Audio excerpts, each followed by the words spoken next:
once again to howtocookgreatfood.com. If you haven't already, please click that button and subscribe to our channel. And also please click that bell icon just below. All I mean today, and as you can see right here, we're making a pasta salad, but a kind of tropical, kind of fruity one.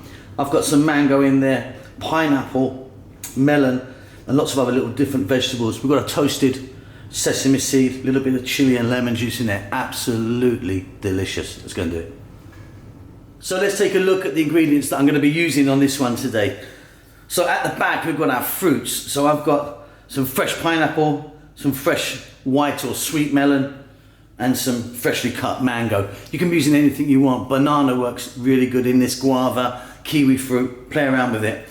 Then we've got our vegetables to complement it. A little bit of sliced onion, carrots, some bell peppers, touch of celery, a little bit of tomato, cucumber, sweet corn, cilantro.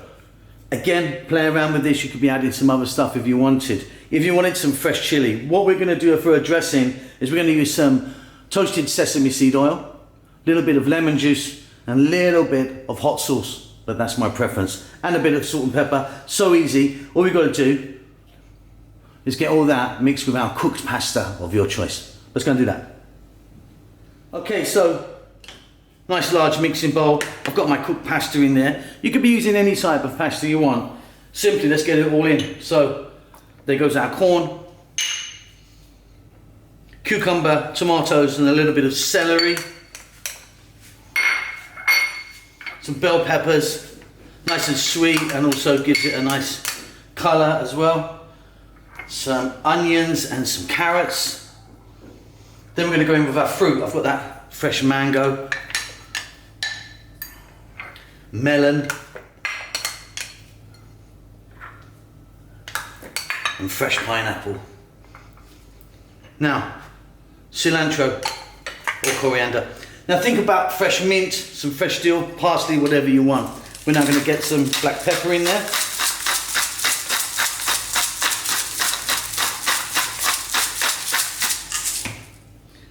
A little bit of salt to taste. We're going to go with that lemon juice or lime juice if you wanted. That toasted sesame oil gives it a lovely nutty flavour. And then I'm going to put a little bit of hot sauce in there. Simply we're going to give that a mix and we're done. Okay, there we go. Just going to finish this off with a little bit of green onion or spring onions, whatever you call those. And that's it. Don't forget to subscribe to our channel, and also if you like, please click that bell icon below. We'll see you soon. Lots of love.